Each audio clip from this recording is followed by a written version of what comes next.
Esta tarde saludo a Marco Baños, ex consejero del INE, catedrático de la Universidad Panamericana y de la Universidad Nacional Autónoma de México. Marco, muy buena tarde, qué bueno que estás aquí con nosotros. Adán, qué gusto saludarte y un saludo muy afectuoso para todo el auditorio. Gracias por estar aquí igualmente. Pues mira Marco, yo no sé si sea prudente decirlo y te lo pregunto. ¿México está en una crisis de su clase política de hoy o ya tenemos rato, si es que es afirmativa, es esta la respuesta? Tenemos ya tiempo con una crisis de clase política. Mira, yo pienso que es una crisis que efectivamente se está dando y que ya tiene tiempo. No es nuevo que lamentablemente personajes de la vida pública del primer nivel pues se encuentren inmersos en una serie de discusiones sobre su patrimonio, sobre una serie de situaciones que tienen que ver con los liderazgos específicos que ejercen, la forma en que llegan a esos liderazgos, etcétera, y sobre todo el rol que están jugando en favor de sus partidos políticos hoy día. Concretamente, pues vemos cómo en el caso, por ejemplo, de la clase política del partido Morena, pues existe una enorme proclividad para tergiversar el contenido de la legislación y hacer cosas distintas a lo que ésta permite, sobre todo en materia de elecciones. Vemos las discusiones tan fuertes que están pasando con el dirigente nacional del PRI, donde incluso un conjunto de expresidentes del propio partido y personajes destacados de ese partido político pues le han pedido que piense en la posibilidad de retirarse de la dirigencia del partido. Vemos también lo que está pasando con el Partido de la Revolución Democrática, que tiene una severa crisis de representación y donde apenas ha logrado alcanzar el margen del 3% para conservar el registro a nivel nacional o para conservar el registro y el acceso particularmente a las prerrogativas en algunas entidades federativas, y lo que está pasando en el PAN, que tiene una fractura interna donde uno de los puntos centrales de discusión tiene que ver con la viabilidad de la coalición o con el replanteamiento de la misma. Vimos el discurso reciente de Santiago Krill sobre ese tema, los cuestionamientos de Damián Cepeda, que fue exdirigente de ese partido político, y el posicionamiento que Marco Cortés ha tenido en favor de continuar con la coalición. Entonces, sí creo que tenemos una problemática severa con nuestra clase política, y es momento en que los políticos tienen que aceptar que hoy día no están lo más cerca posible de los electores, que han estos abandonado las urnas en muchos casos y que están buscando a como de lugar cambios en el ejercicio del poder, y a eso obedece en buena medida que Morena pues esté prácticamente en la posibilidad de convertirse en el nuevo partido hegemónico. Muchos de los políticos que formaban parte del PRI y que también estuvieron en las filas del PRD han avanzado hacia el partido de Morena, y los triunfos de Morena, que ya le dan las gubernaturas en 22 entidades federativas, incluido Morelos y San Luis, que son de sus aliados políticos, pero al final donde Morena tiene mano, pues nos indica con toda claridad que hay un viraje,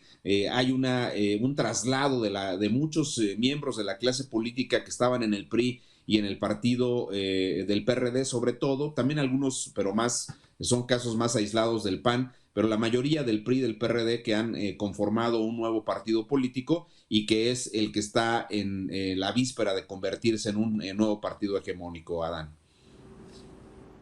Marco, la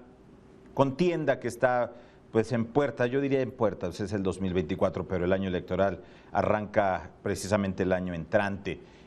¿Hace que esto vaya a cambiar, a variar más? Veremos o que se va a agudizar la polarización entre la clase política, los clásicos cambios de partido, traiciones y los que cambian de piel. ¿Lo veremos en los próximos meses más agudizado? Sí, sin duda alguna, y creo que lo vas a ver primero a nivel interno de los partidos. Todos estos eventos que se están realizando en el caso concreto de Morena para definir quién va a ser primero el candidato presidencial, parece que eso es lo más importante hoy día para Morena, y de manera accesoria quiénes son los candidatos para el Estado de México y para Coahuila. Pero si tú te das cuenta, las disputas internas entre las principales figuras que han tenido su expresión más significativa en el caso de Monreal, que está exigiendo cancha pareja el propio Marcelo Ebrard de alguna manera se ha referido a la necesidad de que exista reglas claras que permitan con transparencia definir quién va a ser la candidata o el candidato del partido de Morena. Pero lo mismo lo ves en otras figuras partidarias, como concretamente el caso del Estado de México, donde el propio Duarte, que ahora está en la pantalla, Higinio Martínez, la profesora Delfina Martínez, que están buscando la candidatura a la gobernatura del Estado de México, pues se van a estar separando. Y lo mismo pasa con el PRI en el caso del Estado de México, donde se ha filtrado que, por ejemplo, Almalili Herrera o Alejandra del Moral podrían contender por la candidatura a la gubernatura del Estado de México por el PRI, pero donde también se sabe que la coalición ha planteado la posibilidad de que Enrique Vargas, quien fue 2 veces presidente municipal de Huixquilucan y ahora es diputado local por el PAN, pudiera ser la candidatura. Es decir, sí vamos a ver que se va a recrudecer fuego interno de los partidos para definir las candidaturas, y eso pues va a tener un efecto concreto en lo que va a pasar respecto a lo que son campañas, en mi opinión, adelantadas. Morena significativamente tiene una campaña adelantada, pero pues los demás partidos ya vieron que eso se puede, que el arbitraje del INE y del Tribunal Electoral es insuficiente, por no decir alguna otra cuestión, y entonces han empezado también a hacer señalamientos concretos. Ya vimos cómo Enrique de la Madrid, como el propio Alejandro Moreno, gobernador prácticamente saliente de Oaxaca, pues están planteando la posibilidad de ser candidatos a la presidencia de la República, y hemos visto cómo el Frente Cívico Nacional busca implantar un mecanismo que saque a una persona de la sociedad civil con un prestigio reconocido para poder contender. Pero dentro de Morena, pues ahí estas figuras que el presidente llamó corcholatas, me parece un término un poco hasta despectivo de cómo maneja el presidente a sus alfiles, y donde evidentemente nos queda claro que la figura del dedazo se revivió a través de López Obrador, que había sido sepultada ya en la figura del PRI, pero que hoy día el presidente de la República, más allá de que su discurso de que el pueblo va a elegir al candidato, pues sea cierto o no, el hecho es que el presidente ha dicho quiénes pueden contender y quiénes no pueden contender, y vemos esa disputa tan fuerte a nivel interno del partido de Morena, pero también vemos estos tremendos cuestionamientos donde el PRI pues ha perdido